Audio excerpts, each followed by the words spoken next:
Friends, this is Aayushi Tiwari. आप देख रहे हैं हमारा channel mission to success channel. तो फ्रेंड्स, मैं बता दूं कि जैसा कि हमने प्रीवियस वीडियो में ये पढ़ा था कि वेदांग क्या होते हैं, वेद क्या होते हैं, उनके भाग कितने होते हैं, उपनिषद किसे कहते हैं और उपनिषद कितने हैं। तो चलिए फ्रेंड्स, आज हम ये जानते हैं कि 12 और या फिर 11 जो उपनिषद हैं वो कौन कौन से हैं और सबसे बड़ा उपनिषद कौन सा है। तो इससे पहले अगर आपको मेरी वीडियो अच्छी लगे तो प्लीज़ उसको लाइक, सब्सक्राइब एंड कमेंट करना ना भूलें। तो चलिए फ्रेंड्स, हम स्टार्ट करते हैं। तो जैसा कि मैंने फ्रेंड्स आपको बताया था कि उपनिषद क्या होते हैं, कि गुरु के निकट बैठकर प्राप्त किया गया जो अध्ययन होता है उसी को हम उपनिषद कहते हैं। मैंने आपको ये भी बताया था कि वैसे तो उपनिषद जो है हमारे वो 1000 से भी ज़्यादा हैं, लेकिन जो प्रमुख है वो 108 हैं और जिनमें से हमको सिर्फ 11 उपनिषद ही पढ़ने हैं। तो चलिए हम जानते हैं कि पहला उपनिषद कौन सा है। तो फ्रेंड्स, हम जानते हैं कि पहला उपनिषद है ईश, दूसरा है केन, फिर कठ, मुंडक, मांड्यूक, कौशिकीय, ऐत्रेय, प्रश्न, छंद, तैत्तिरीय, बृहदारण्यक। तो ये हैं हमारे 11 उपनिषद। एक बार फिर से बोलते हैं, ईश, केन, कठ, मुंडक, मांड्यूक, कौशिकीय, ऐत्रेय, प्रश्न, छंद, तैत्तिरीय और बृहदारण्यक। तो जैसा कि मैं बता दूं कि बृहदारण्यक के नाम से ही पता चल रहा है कि बृहद प्लस आरण्यक, यानी कि जो सबसे बड़ा हो। बृहद मतलब होता है जो सबसे बड़ा हो, तो यानी कि सबसे बड़ा उपनिषद इसमें है बृहदारण्यक, जिसमें हमें पुनर्जन्म की चर्चा मिलती है। जैसा कि फ्रेंड्स हमने पढ़ा, हमारे 11 उपनिषद हैं जो है ईश, केन, कठ, मुंडक, मांड्यूक, ऐत्रेय, तैत्तिरीय, कौशिकीय, प्रश्न, छंद और बृहदारण्यक। सबसे बड़ा हमारा उपनिषद बृहदारण्यक है जिसमें पुनर्जन्म की चर्चा है। और फिर अपन चलिए जानते हैं कि जो हमारा छांदोग्य उपनिषद है इसमें प्रजापति, इंद्र और विलोचन का संवाद है। इसी में श्री कृष्ण को गोरस व अंगिरस का शिष्य बताया गया था। और जो हमारा कठोपनिषद है फ्रेंड्स, इसमें यमराज व नचिकेता का संवाद है।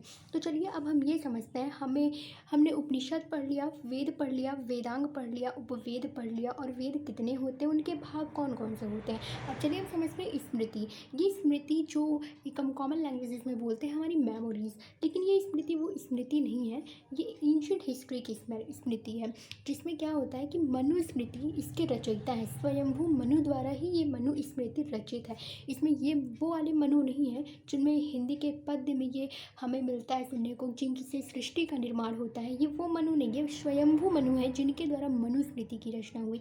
ये भी कहा गया कि यत्र नार्यस्य पूजयन्ते रमन्ते तत्र देवता, कि जहाँ पर नारियों की पूजा होती है वहाँ पर देवताओं का निवास होता है। इसीलिए यही कहा जाता है हमेशा कि नारियों का सम्मान करना चाहिए। और इन्होंने भी ये कहा था कि जहाँ पर नारियों की पूजा होती है वहीं पर ही देवताओं का निवास होता है। और ये फ्रेंड्स, बाद में ये भी पता चला कि इन सारी स्मृतियों पर कई सारी टीकाएँ लिखी गईं। तो हमारी जो ये मनुस्मृति है इस पर मेधातिथि द्वारा मनुस्मृति पर टीका लिखा गया था। अब चलिए हम और समझते हैं कि हमारी आगे की स्मृतियाँ कौन कौन सी हैं। तो हमारी जो पहली और स्मृति है वो है याज्ञवल्क्य की स्मृति, जो पहली शताब्दी की है और जो सबसे उदार मानी जाती है। फिर दूसरा हमारा आता है नारद स्मृति, जो कि गुप्तकालीन की रचना है और ये 15 प्रकार के दासों का इसमें उल्लेख है। तो चलिए फ्रेंड्स, अब हम ये समझते हैं कि और क्या कौन कौन सी स्मृतियाँ हैं। तो हमारा है पराशर स्मृति, फिर आता है हमारा कात्यायन स्मृति, जिसमें 6वीं से लेकर के 8वीं शताब्दी के मध्य की रचना है। तो हमने पढ़ लिया वेद, उपनिषद और फिर उसके बाद हमने स्मृतियाँ पढ़ी। तो चलिए अब हम ये समझते हैं पुराण। पुराण क्या होता है। पुराण जैसा कि आपने सुना होगा, प्राचीन या फिर पुराना, इसी को पुराण कहते हैं कि जो चीज़ें प्राचीन हो या फिर पुरानी हो वही पुराण होती है। पुराण तो जो है वो संख्या में 18 है और इसके जो संकलन करता है कृष्ण द्वैपायन यानी कि वेद व्यास जी हैं। तो पहला पुराण हमारा है मत्स्य पुराण, जो कि सबसे पुराना पुराण है। शिशुनाग व सातवाहन वंश का जिसमें उल्लेख है। फ्रेंड्स, मैं आपको बता दूं, जो सातवाहन वंश होता है उसमें नारियों को अधिक सम्मान दिया गया है। जो राजा लोग होते हैं वो अपने नाम के आगे अपनी माँ का नाम जोड़ते हैं। फिर दूसरा है स्कंद पुराण, जो कि सबसे बड़ा पुराण है। फ्रेंड्स, अगर कोई आपसे पूछ ले कि सबसे पुराना पुराण कौन सा है तो वो मत्स्य पुराण है। सबसे बड़ा पुराण कौन सा है वो स्कंद पुराण है। तीसरा है विष्णु पुराण, जिसमें मौर्य वंश का उल्लेख। और चौथा हमारा वायु या फिर शिव पुराण, जिसमें गुप्त वंश का उल्लेख है। तो 4 पुराण हमने पढ़ लिए, संख्या में 18 हैं, 14 अभी ही बाकी हैं। तो पाँचवा है वराह पुराण, फिर कूर्मी पुराण और वामन पुराण। कूर्मी मतलब होता है कछुआ। ये जो वराह, वामन और कूर्मी है ये विष्णु जी से रिलेटेड है। और जो लिंग पुराण है ये शिव जी से है। ब्रह्म पुराण, ब्रह्म वैवर्त, पद्म पुराण, भविष्य पुराण, भागवत महापुराण, अग्नि पुराण, गरुड़ पुराण, मार्कंडेय पुराण, नारद पुराण और ब्रह्मांड पुराण। तो ये संख्या में 18 हैं। तो हमने पुराण भी 18 पढ़ लिए।